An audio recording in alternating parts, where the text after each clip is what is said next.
আমি গেছিলাম একবার প্রেস ক্লাব, কি ক্লাব? Press club Dhaka. হ্যাঁ আমি গেছি, আমার একটা সেমিনার ছিল, ওইখানে আমারে তারা দাওয়াত দিছে এই বক্তৃতা দেওয়ানোর লিগে। তো বক্তৃতা দিতাম গিয়া স্যার আমাদের ভিআইপি লাউঞ্জে ওয়েটিং রুমে বয়াইয়া আমারে কইছে এই হুজুররা চা দাও, বক্তৃতা শুরু হলো, হুজুররা নেওয়া হইব। চা দিছে, পরে আমি বইয়া বইয়া চা খাইতে আছি, এমন টাইমে দিই সাইডের এক টেবিল 5-6 জন সাংবাদিক বইয়া বইয়া গল্প করতে আসছে। কিতা কয় আমি নিজের কানে শুনছি, তারা আলাপ করতে আছে, আরে বাংলাদেশটা কেমনে যে রইল এত তানের ভিতরে দিয়া, এটা আল্লাহ জানে। আরেকবার আমিও কিছু জানি,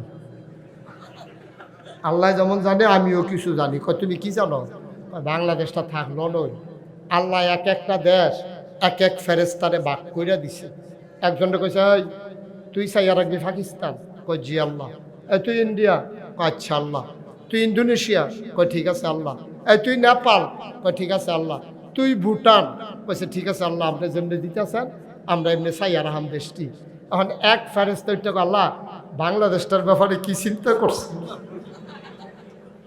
বাংলাদেশ কারে দিবেন কন্যা দিছে যা কই আলাইতেছেন, বাংলাদেশটা কোনো ফেরেস্তারে দিতেন না।